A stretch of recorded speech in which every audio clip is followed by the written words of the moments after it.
नमस्कार बच्चों, आइए मैथिली शरण गुप्त जी की कविता मनुष्यता के आगे के अंश को पढ़ते हैं। सहानुभूति चाहिए, महाविभूति है यही। सहानुभूति चाहिए, महाविभूति है यही। वशीकृता सदैव है, बनी हुई स्वयं मही। विरुद्धवाद बुद्ध का दया प्रवाह में बहा। विरुद्धवाद बुद्ध का दया प्रवाह में बहा। विशेष लोक वर्ग क्या न सामने झुका रहा। विरुद्धवाद बुद्ध का दया प्रवाह में बहा। विनीत लोक वर्ग न सामने झुका रहा। आहा, वही उदार है, परोपकार जो करे। आहा, वही उदार है, परोपकार जो करे। वही मनुष्य है कि जो मनुष्य के लिए मरे। अब यहां देखो बेटा, सहानुभूति चाहिए, महाविभूति है यही। अब उदार पुरुष में क्या चाहिए ये बता रहे हैं यहाँ पर कि सहानुभूति का भाव होना चाहिए, एक दूसरे के प्रति सहानुभूति का भाव हो। महाविभूति है यही, यही विभूति है, यही पूंजी है मनुष्य की। मनुष्यता की यही पहचान है कि उसके अंदर सहानुभूति का भाव होना चाहिए। सह अनुभूति, साथ साथ अनुभूति कर सके। अर्थात बेटा जिससे हमें सहानुभूति ही लिखना, लेकिन इसका अर्थ यही हुआ ना कि जिससे हमें दुख पहुंचता है तो हम ये अनुभव करेंगे ना कि दूसरे को भी इस चीज से दुख पहुंचता है। जिससे हमें खुशी मिलती है उससे दूसरे को भी खुशी मिलेगी। तो हमेशा क्या काम करें जिससे दूसरे को खुशी मिले। चलिए, इतना लिखना नहीं। सहानुभूति चाहिए, महाविभूति है यही। गुप्त जी कहते हैं कि मनुष्य के अंदर सहानुभूति की भावना होनी चाहिए, सबके प्रति प्रेम का भाव होना चाहिए। यही महाविभूति है, यही मनुष्यता की पूंजी है, यही उसकी कमाई है। वशीकृता सदैव है, बनी हुई स्वयं मही। मही माने बेटा पृथ्वी। वशीकृता उसके वश में है। जो व्यक्ति सहानुभूति रखता है, सबके प्रति उदार होता है, सबका भला करता है, ये पूरी पृथ्वी उसके वश में होती है।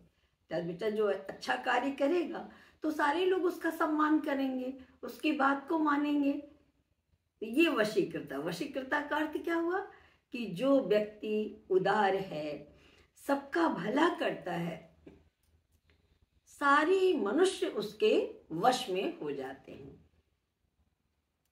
विरुद्धवाद बुद्ध का दया प्रवाह में बहा। बेटा इसका आया किससे क्या तात्पर्य है तो आप लिखेंगे। आप इतिहास में 7-8 तक पढ़ भी चुके होंगे कि गौतम बुद्ध ने उस समय समाज में फैली हुई बहुत सारी बुराइयों को, जो समाज में कुरीतियां थीं, उसका विरोध किया। और जब उन्होंने विरोध किया तो उस समय के जो ज्ञानी पंडित जो लोग थे, जो उस परंपरा से जुड़े थे, उन्होंने इनका विरोध किया। तो विरुद्धवाद बुद्ध का दया प्रवाह में बहा। गौतम बुद्ध ने तत्कालीन समाज की कुरीतियों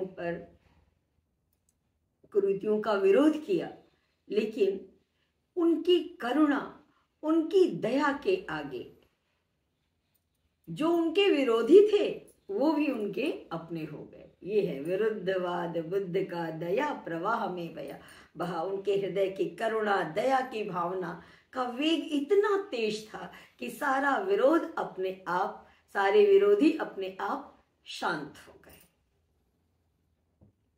विनीत लोक वर्ग क्या न सामने झुका रहा। वही अर्थ है कि सारा संसार, लोक वर्ग, सारे संसार के लोग जो उनके विरोधी बन चुके थे, उनके दया प्रवाह में, दया करुणा के प्रवाह में विनीत नतमस्तक हो गए और उनके सामने क्या झुके नहीं, सभी उनके सामने झुक गए थे।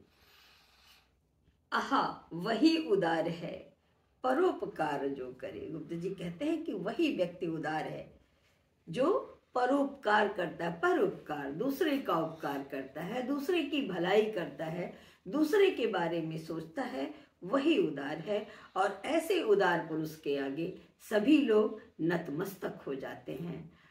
ऊपर प्रिय ना सजीव कीर्ति उसकी गूंजती रहती है। वही मनुष्य है कि जो मनुष्य के लिए मरे। कहते हैं कि वही मनुष्य है जो मनुष्य के लिए मरता है, अर्थात पूरे मानवता के बारे में सोचता है, मनुष्य का कल्याण करता है। वस्तुतः वही मनुष्य है और यही मानव धर्म है। ये इस खंड का अर्थ पूरा हुआ बच्चों। आपसे मुझे ये कहना है कि जब आप अर्थ पढ़ रहे हैं तो अगर किसी खंड का अर्थ समझाने के लिए, आपको लिखने के लिए ऊपर के खंडों में बाद के खंडों की एक आध पंक्ति से भाव लेकर के अर्थ को स्पष्ट कर सकते हैं तो उसे आप करें। आपका अर्थ थोड़ा अलग सा लगेगा और ज़्यादा अच्छा लगेगा, नंबर आपको अच्छे मिलेंगे। इस तरह बच्चों इसको पढ़िए, समझिए और अगले वीडियो में मैं पुनः अगले खंड का अर्थ आपको दूंगी। मुझे सुनने के लिए बच्चों बहुत बहुत धन्यवाद।